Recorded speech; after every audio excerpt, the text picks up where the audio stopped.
Every DoorDash tips video you watch on YouTube is going to talk about hotspots and hidden tips.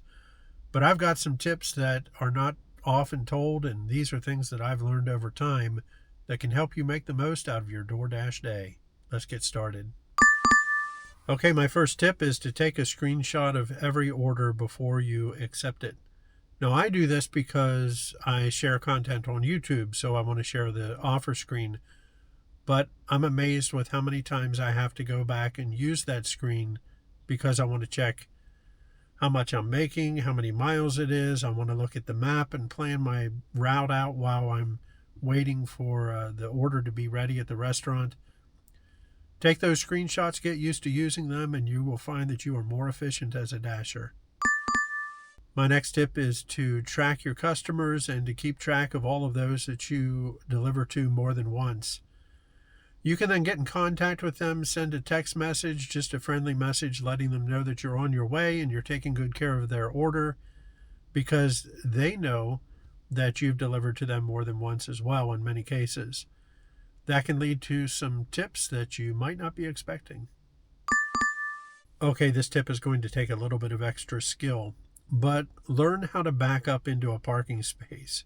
If you aren't doing this yet, you're really wasting some time when you are leaving the restaurant or other location. When you park so that you're facing the restaurant and then you can just pull right out into traffic, you're saving yourself a lot of frustration, especially when things get congested in those parking lots.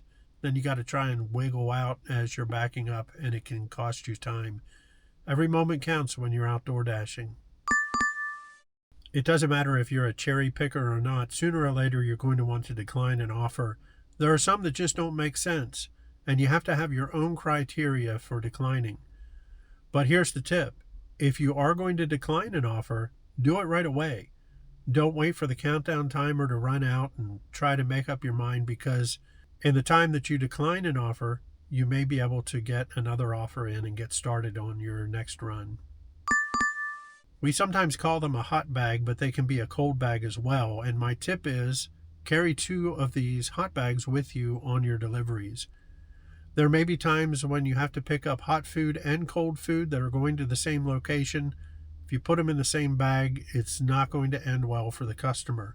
And the bonus is, if you take both of those bags to the door, especially if it's a hand it to me offer, don't be afraid to toot your own horn. Tell them, I kept your cold food cold and your hot food hot. You never know when you might get that extra tip because of your extra effort. Most of us try to stay in the same zone so that we don't have to jump zones while we're delivering. But don't just consider it to be one large area. Split it up into quadrants. Have a different hotspot, your own personal hotspot for each of those quadrants, so that when you make your drop off, you can rush to the next area right away and get started with your next order. Are you somebody that texts your customers when you are waiting at a restaurant or when you are starting the delivery? Why not put a little bit of personality into those messages? Come up with something interesting, maybe unique and specific for that individual or delivery. Or ask AI what you could say that would be a little bit funny and respectful. Putting that little bit of extra effort into each delivery is something that many people appreciate, and it may even lead to some extra tips coming your way.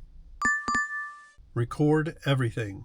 That's probably one of the biggest tips I can give you, and I say this a lot in my delivery videos.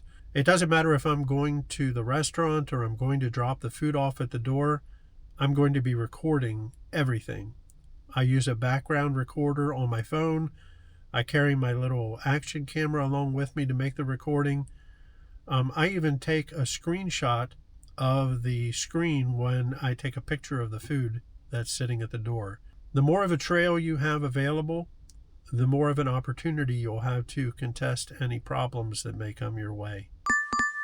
Keep a running log of where you deliver to, how much you get paid, and how many miles you're traveling.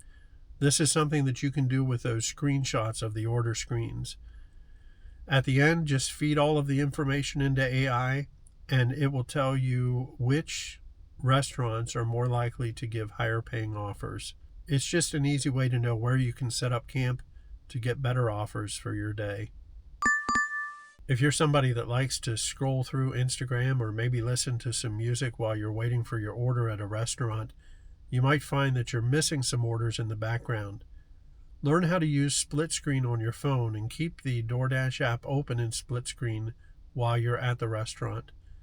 You'll be less likely to miss those offers, and you can still do whatever you want while you're waiting. So those are just a few of the odd little tricks that I've learned while I've been out dashing. If you found some benefit from these, why not hit the like button and subscribe, because there's plenty more where these came from. I appreciate you hanging out with me for a little bit. You can also drop me a note in the comment section. Let me know which of these tips you're trying first. I use them all. Thanks for hanging out with me. Have a good one.